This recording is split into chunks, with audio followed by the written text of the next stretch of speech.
Don't let YouTube decide what information you get. That's your choice. YouTube is deleting our videos and cuts you off from a source of honest reporting. Make sure you don't lose access to NTD's news content, and take a quick moment to subscribe to our newsletter so no matter what happens here, you'll keep your access to a trustworthy news source.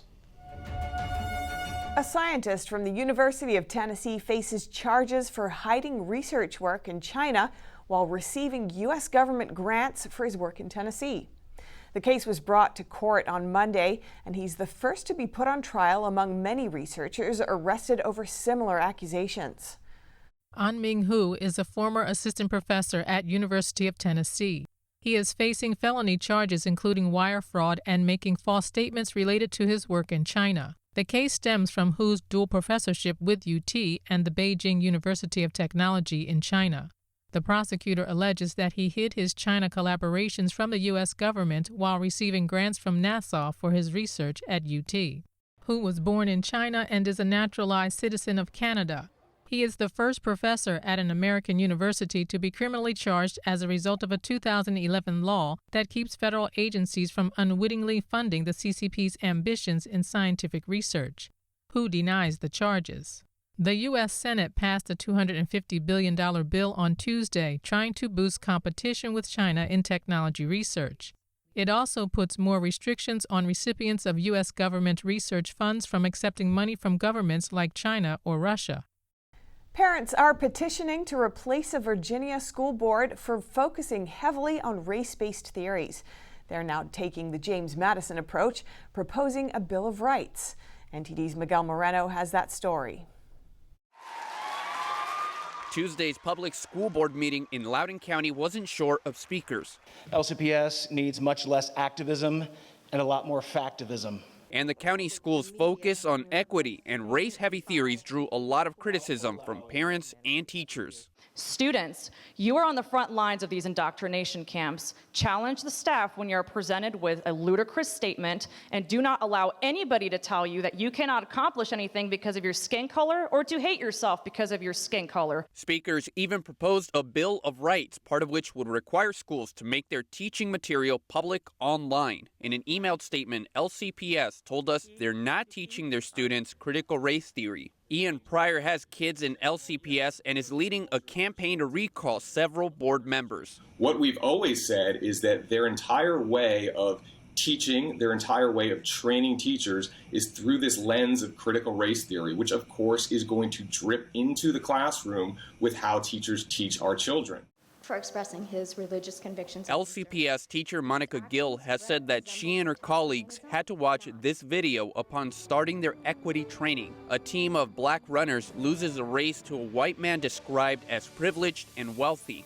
LCPS says they want to give students an inclusive, safe, and caring environment. Now, some parents say they're on board with what the schools are doing. I fully support the equity work that LCPS is doing. Stop projecting your fear on our children. This isn't about bathrooms or white discrimination. Hate speech is not free. We have kids without food, clothing, shelter. We have LGBT kids who are actually afraid to go to school. We have students of color who have experienced so many micro and macroaggressions that the Attorney General has launched an investigation. But these speakers were the minority. Pryor's organization says they want education to be based on equal opportunity, meritocracy, tolerance, and achievement. Miguel Moreno, NTD News. President Biden is removing restrictions on social networking apps TikTok and WeChat. At the same time, the Commerce Department will perform an evidence-based review of the Chinese-made software, with a focus on protecting Americans' personal health information. The White House is withdrawing restrictions on some Chinese apps. The blocks were first proposed by the previous administration. Trump-era executive orders attempted to ban video sharing app TikTok and messaging platform WeChat, citing national security concerns. President Biden signed a new executive order on Wednesday, dropping the bans on new downloads of the apps. He's now ordering the Commerce Department to conduct an evidence-based review of apps supplied or controlled by China. On top of user data protection, the department will also give recommendations on how to protect Americans' personal health information and will address the risks of other apps connected with foreign adversaries. That's according to senior administration officials from the department. A court filing said the Commerce Department was looking into claims that TikTok poses national security threats and whether they're justifiable. An update will be released later this week. Former President Trump targeted TikTok last summer with several executive orders. Those documents accuse the app of collecting data on users. The attempted ban was blocked temporarily by court order. TikTok has since appealed to the U.S. Court of Appeals, hoping for a review of the Trump-era order and the U.S. Committee on Foreign Investment's investigation. The process is ongoing. TikTok is the most popular Chinese video sharing app. The social networking platform also boasts nearly 100 million monthly active users in the U.S. and nearly 700 million worldwide. A bipartisan group of senators is negotiating on immigration reform. They're looking at 3 bills to be put into one large bill that could potentially gain enough support on both sides of the aisle to pass the House and Senate.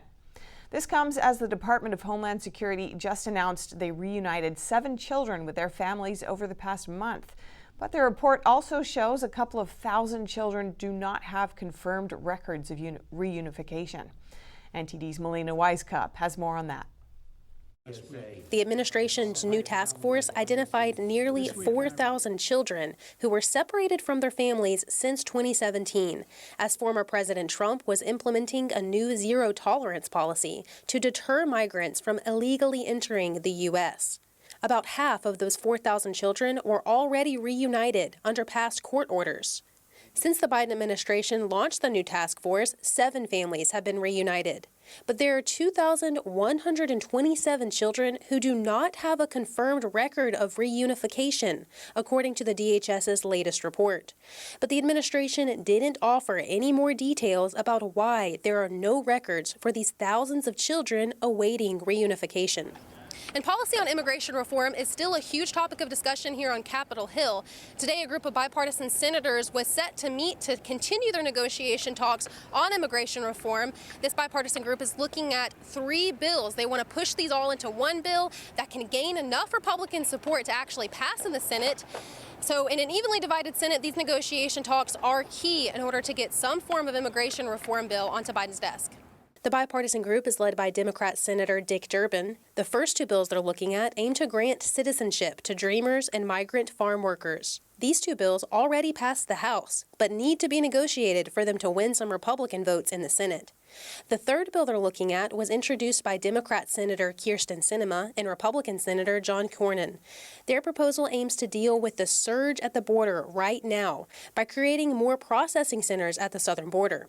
And it would also require the DHS to inform border cities before releasing immigrants into their communities.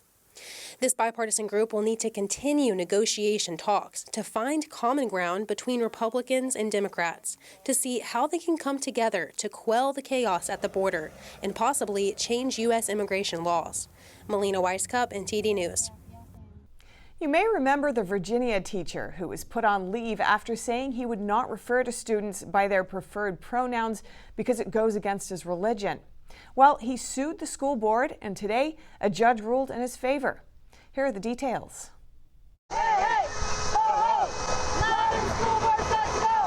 After much support and prayer, elementary school teacher Tana Cross is heading back to the classroom, at least for now. He won an initial legal battle on Tuesday against Loudoun County Public Schools. Cross was put on leave after expressing his views at a public school board meeting. He spoke against a proposal that would require teachers to use students' preferred pronouns instead of their biological sex. I love all of my students, but I will never lie to them regardless of the consequences. I'm a teacher, but I serve God first, and I will not affirm that a biological boy can be a girl and vice versa because it's against my religion, it's lying to a child, it's abuse to a child, and it's sinning against our God. The judge ruled in Cross's favor, saying evidence suggests the school district violated Cross's First Amendment rights to speech and religious liberty. Alliance Defending Freedom, the nonprofit advocacy group representing Cross, called the win a massive victory for freedom of speech. But a number of parents and teachers in Loudoun County aren't satisfied. At a school board meeting Tuesday night, they urged the board to respect First Amendment rights. When I saw a teacher express an opinion and suspended for expressing his religious beliefs, I could no longer stay silent. When did it become acceptable to be tolerant only when someone expresses a view that we agree with? When did it become appropriate to silence those that hold Christian biblical views just because you don't? You sent a message to parents and teachers that if we dare voice dissenting views, you will retaliate. That's what tyrants do, not public servants in a free country. Now that he's been reinstated by a judge, we must ensure this never happens again. For the members of Chardonnay and Antifa, here is your assignment with a copy of the First Amendment attached. I'm going to lead this here, and I hope you learned something. The court order will only allow Cross to maintain his job until December 31st, unless other orders are put in place. But the judge suggested Cross is likely to succeed if his case is brought to trial. Grace Coulter, NTD News. A disturbing video was released of an MTA passenger bus that crashed into a 3-story building in Brooklyn. 13 people were injured, including the driver. NTD's Jason Perry has the story. As the bus driver gets out of his seat to change the bus number, he sets a shopping bag on the dashboard. Another bag can be seen on the floorboard underneath the driver's seat. When the driver sat back down, something happens that causes the bus to accelerate uncontrollably, smashing into the vehicle in front of the bus. The driver then swerved through an intersection and plowed through the front end of a pickup truck before smashing into this 3-story building. The cause of the bus accelerating out of control is still unknown. The MTA bus company president told NBC New York that there is no evidence of any mechanical issue. But the vice president of New York's public transport union felt otherwise. We have to look at all things. Is it mechanical? Is it design? Was there other interference? We have to figure it out.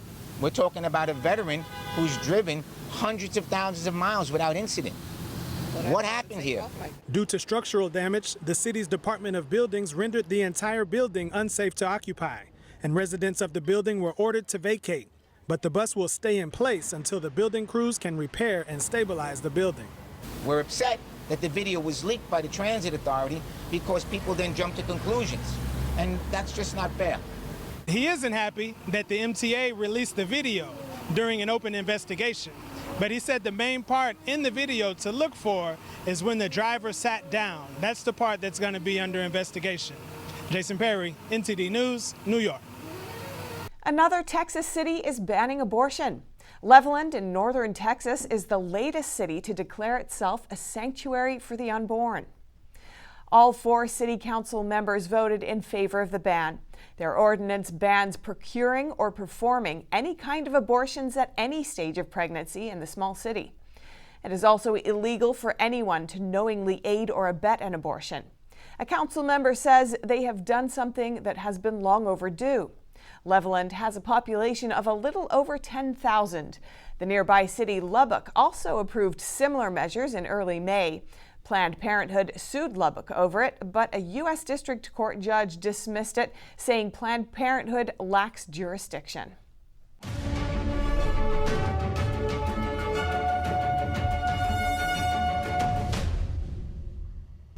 Navigating a world of economic madness, you need to have the right guide. What did today's decisions mean for your tomorrow? We ask why. What's the alternative? Uncover the deeper reasons and the hidden influences, and highlight the real opportunities for profit. At NTD Business, we connect the dots for you. Good evening. Thanks for joining us.